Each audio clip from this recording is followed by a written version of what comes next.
من الشیطان الرجیم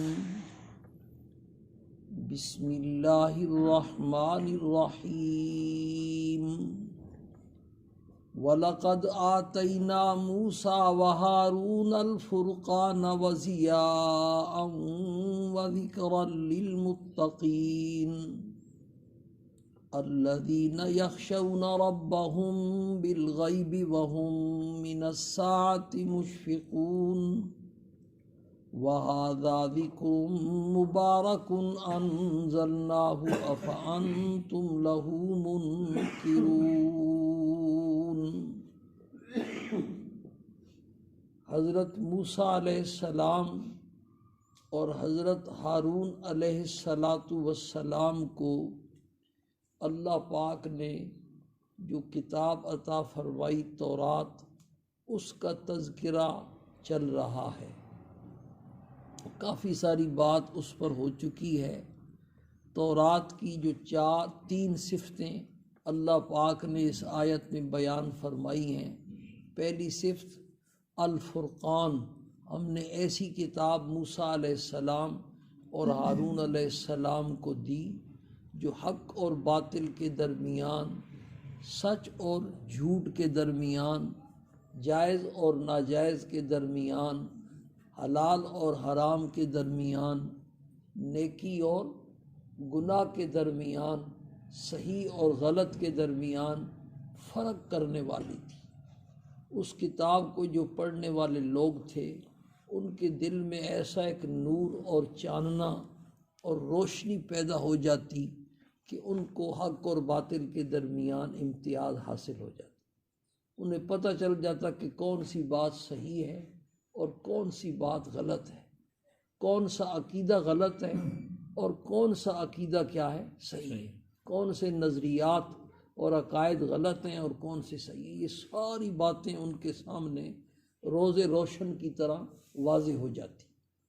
وضیان اور گمراہی کے اندھیروں میں روشنی اور نور دکھانے والی کتاب، گمراہی کے ایسے گھٹا ٹوپ اندھیرے کہ جس میں بالکل کچھ نظر نہیں آتا، اس کتاب کی روشنی میں اللہ پاک ان کو سیدھا راستہ دکھاتے تھے، جو سیدھا راستہ اللہ پاک کی ذات تک پہنچانے والا اور جنت تک پہنچانے والا راستہ ہے۔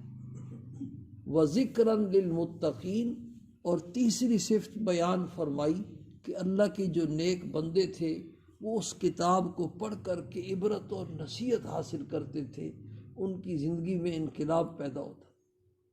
میں نے عرض کیا تھا کہ تورات تو اب منسوخ ہو چکی اور صحیح تورات اب دنیا میں ناپید ہے، تو ویسے بھی ہماری جو کتاب ہے قرآن پاک ہے، ہم نے اسی پر ایمان لانا ہے اور اس کے مطابق زندگی گزارنی ہے۔ تورات کے بارے میں بس ہمارا یہ عقیدہ ہونا چاہیے کہ تورات، انجیل، زبور اور جتنے آسمانی صحیفے تھے وہ اللہ پاک کی سچی کتابیں تھیں، سچے انبیاء کے اوپر اللہ نے ان کو نازل فرمایا اور ہمارا ان سب کے اوپر ایمان ہے۔ بس باقی اب ہمارا جو واسطہ ہے وہ کس سے ہے؟ قرآن پاک سے ہے۔ یہ جو صفات اللہ پاک نے تورات کی بیان فرمائی ہیں، یہ ساری صفات اللہ کی شان یہ ہے کہ قرآن پاک کی بھی ہے۔ فرقان والی صفت میں نے اس کی بڑی وضاحت کی کہ یہ اللہ پاک نے قرآن پاک کو بھی یہ ساری چیز عطا فرمائی۔ قرآن پاک کو صحیح معنوں میں پڑھنے والا اس کو غلط عقائد کا اور صحیح عقائد کا پتہ چل جاتا ہے، حلال اور حرام کا پتہ چل جاتا ہے، جائز اور ناجائز کا پتہ چل جاتا ہے، نیکی اور گناہ کا پتہ چل جاتا ہے۔ ساری باتیں اس پر واضح ہو جاتی ہیں، لیکن پڑھنا اس طرح ہے جیسے میں نے عرض کیا تھا۔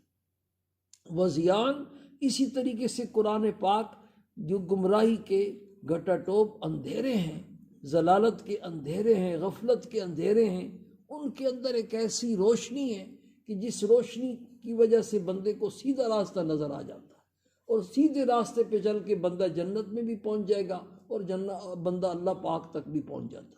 وَذِكْرًا لِلْمُتَّقِينَ، اور یہ قرآن پاک جو ہے اللہ کے نیک بندوں کے لیے عبرت اور نصیحت کی بات بھی ہے۔ اس سے اللہ کے نیک بندے نصیحتیں حاصل کرتے ہیں، عبرت حاصل کرتے ہیں، اس کو پڑھتے ہیں تو ان کے رونگٹے کھڑے ہو جاتے ہیں، ان کے دل کی دنیا میں ایک ایسا انقلاب پیدا ہو جاتا ہے، فکر پیدا ہو جاتی ہے۔ یہ ساری صفات اللہ نے قرآن پاک کو عطا فرمائی ہے۔ اس پر کچھ بات ہو چکی، آج جو بات عرض کرنی ہے وہ ایک بہت بڑے اہم سوال کا جواب ہے، وہ یہ ہے کہ وَذِكْرًا لِلْمُتَّقِينَ، یہ قرآن اور تورات جب پرہیزگاروں کے لیے نصیحت ہے تو عام لوگ پھر کس سے نصیحت حاصل کریں گے؟ سورہ بقرہ کی پہلی آیت میں بھی یہ مسئلہ ہے، ذَلِكَ الْكِتَابُ لَا رَيْبَ فِيهِ، یہ کتاب اللہ پاک کی طرف سے اتاری ہوئی ہے، اس میں کسی شک شبے کی گنجائش نہیں۔ ہدی للمتقین، یہ کتاب پرہیزگار لوگوں کے لیے ہدایت کا سامان ہے، ان کو سیدھا راستہ دکھانے والی ہے۔ تو سوال یہ ہے کہ جو بیچارے عام لوگ ہیں ان کا کیا ہوگا، وہ کس سے رہنمائی حاصل کریں گے؟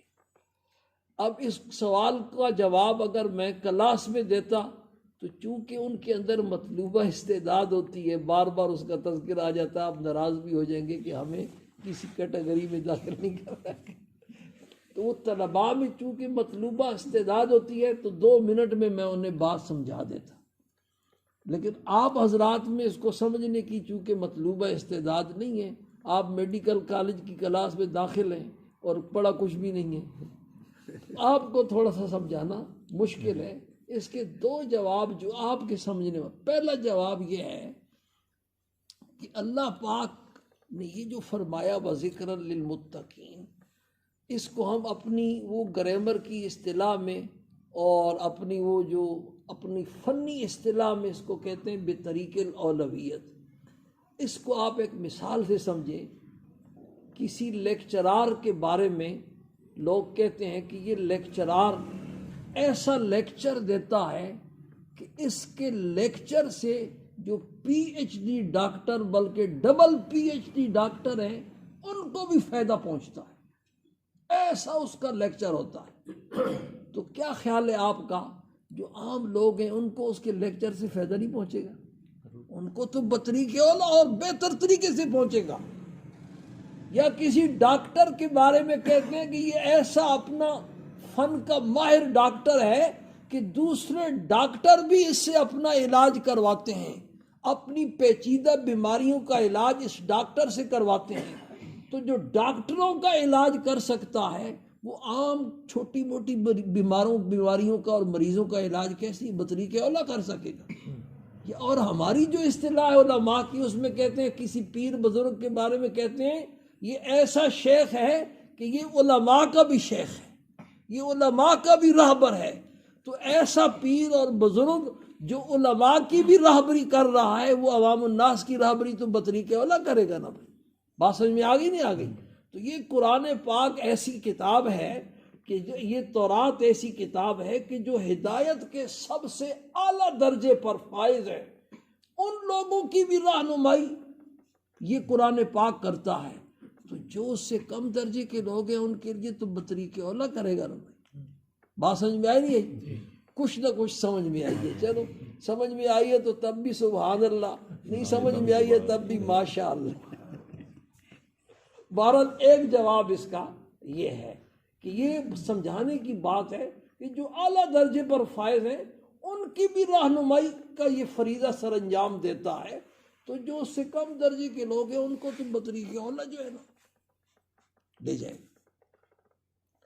اور دوسرا جواب یہ ہے کہ متقین کا قرآن سے فائدہ سب کو پہنچتا ہے، لیکن متقین کا ذکر اس لیے کیا کہ قرآن پاک سے فائدہ اٹھانے والے جو لوگ ہیں وہی لوگ ہیں جن کی زندگی بے فکری والی زندگی نہیں ہے، غفلت والی زندگی نہیں ہے، جن کی زندگی میں خوف خدا، اور آگے آ بھی رہا اس پر انشاءاللہ بات آئے گی، فکر آخرت ہے، جو سوچ سمجھ کر کے اپنی زندگی گزارتے ہیں کہ ہم نے اللہ کے سامنے پیش ہونا ہے اور اپنی زندگی کا ہم نے کیا کرنا ہے بھائی، حساب و کتاب دینا ہے، وہ قرآن پاک سے صحیح معنوں میں فائدہ اٹھا رہے ہیں۔ اس کی مثال آپ سمجھیں کہ ایک آدمی بھوکا ہے اور اس کے سامنے جو ہے طرح طرح کے بہترین کھانے پڑے ہوئے ہیں، لیکن وہ ہاتھ ہی نہیں بڑھاتا، اور دوسرا آدمی جو ہے نا وہ آگے بڑھ کے کھا رہا ہے، تو جو کھانے والا ہے اصل کھانے تو کھانے کا فائدہ تو اس کو ہوا نا جو ویسے ہاتھ پہ ہاتھ دھر کے بیٹھا ہوا ہے، خوشبو سونگھ رہا ہے لیکن ہاتھ نہیں آگے بڑھاتا۔ اب کھانا خود چل کے تو منہ میں نہیں آئے گا نا بھائی، اس کے لیے تو روٹی تولنی پڑے گی اور لقمہ منہ میں ڈالنا پڑے گا۔ یہ ایک آدمی بیمار ہے، ایسا بیمار ہے کہ بیماریوں میں جکڑا ہوا ہے اور اس کے سامنے دوائیوں کا ڈھیر لگا ہوا ہے، ہر طرح کی دوائیاں اس کے سامنے پڑی ہوئی ہیں، ہومیوپیتھی کی دوائی بھی پڑی ہوئی ہے، ایلیوپیتھی بھی پڑی ہوئی ہے، یونانی بھی پڑی ہوئی ہے، اور اس کو پتا ہے کہ یہ بھی اس بیماری کا علاج ہے، لیکن وہ آگے بڑھتا ہی نہیں ہے۔ تو متقین کا تذکرہ اس لیے کیا کہ انہوں نے قرآن پاک سے کیا کیا ہے بھائی، فائدہ اٹھایا ہے۔ جیسے اس کو پڑھنے کا حق ہے، تلاوت کرنے کا حق ہے، جیسے اس کو سمجھنے کا حق ہے، جیسے اس پر عمل کرنے کا حق ہے، اس سے انہوں نے کیا کیا، فائدہ اٹھایا۔ اور عام لوگ جو ہے ان کی زندگی غفلت میں گزر رہی ہے، وہ قرآن پاک کو پڑھتی نہیں، سمجھتی نہیں اور اس پر عمل کرنے کی کوشش ہی نہیں کرتے، اس لیے وہ قابل ذکر ہی نہیں تھے، اس وجہ سے ان کا ذکر نہیں کیا۔ جو قرآن سے فائدہ اٹھانے والے لوگ ہیں، قرآن نے ان کا تذکرہ کیا ہے کہ یہ قابل ذکر لوگ ہیں بھائی، کہ جن کی زندگی قرآن پاک پڑھتے ہوئے، سمجھتے ہوئے، قرآن پاک پر عمل کرتے ہوئے، قرآن کے حلال کو حلال سمجھتے ہوئے، حرام کو حرام سمجھتے ہوئے۔ قرآن پاک تو ایک ایسا خزانہ ہے کہ میں آپ کو بتا نہیں سکتا کہ اللہ پاک نے قرآن پاک میں کیا۔ جمیع العلم فی القرآن ولکن تقاصر عنہ افہام الرجال، کوئی چیز ایسی نہیں جس کو اللہ نے قرآن پاک میں کھول کے کیا کیا ہو، بیان نہ کیا ہو، لیکن لوگوں کی سمجھ میں وہ ساری باتیں آتی نہیں۔ ہر چیز اللہ پاک نے قرآن پاک میں کھول کر، عقائد قرآن نے بیان کیے، اخلاقیات قرآن نے بیان کیے، معاملات قرآن نے بیان کیے، معاشرت۔ ابھی میں نماز میں درس سوچ رہا تھا تو مجھے وہ سورہ لقمان کا دوسرا رکوع پورا میرے ذہن میں آ گیا کہ لقمان حکیم نے اپنے بیٹے کو جو نصیحتیں کی تھیں وہ ساری اخلاقیات سے بھری ہوئی، کہ تم نے دنیا میں زندگی کیسے گزارنی ہے، لوگوں کے ساتھ کیسے پیش آنا ہے، یہ ساری باتیں۔ بولنا ہے تو بولنا کیسے ہے، بولنے ان انکر الاصوات لصوت الحمیر واغضض من صوتک، بھائی آہستہ بولنا ہے۔ جس موضوع کو دیکھو نا قرآن پاک نے اس کو کھول کر کے کیا کیا ہے، بیان کیا۔ تو خلاصہ یہ ہے کہ متقین کا تذکرہ ایک تو یہ بات سمجھانے کے لیے بھائی کہ جو کتاب ہدایت کے اعلیٰ درجے پہ جو لوگ پہنچے ہوئے ہیں ان کے لیے رہنما ہے، تو وہ عام لوگوں کے لیے کیسے رہنما نہیں ہوگی؟ ان کے لیے تو بطریق اولیٰ کیا ہوگی، رہنما ہوگی، پیشوا ہوگی، مقتدا ہوگی۔ اور دوسرا متقین کا تذکرہ اللہ نے اس لیے فرمایا ہے کہ اس سے فائدہ اٹھانے والے حقیقت میں کون ہیں؟ وہی لوگ ہیں جن کی زندگی بے فکری والی زندگی نہیں، جو سوچ سمجھ کر کے زندگی گزارتے ہیں کہ ہم نے یہ جو کام کرنا ہے بھائی، اس کام کے کرنے سے کہیں اللہ پاک ناراض تو نہیں ہو رہے، اس کام کے کرنے سے کہیں شریعت کا کوئی حکم ٹوٹ تو نہیں رہا، یہ نیک ہے، نیکی کا کام ہے یا گناہ کا کام ہے، یہ جائز ہے یا ناجائز۔ اس طرح جو زندگی گزارتے ہیں۔ کسی بزرگ سے کسی نے پوچھا، تقوی کا مفہوم پوچھا، تو کہا بھی آپ کبھی اس ایسے راستے سے گزرے ہوں گے جہاں دونوں اطراف میں کانٹے دار جھاڑیاں ہوتی ہیں اور راستہ کیا ہوتا ہے، پگڈنڈی سی تنگ، تو وہاں سے کیسے گزرتے ہو؟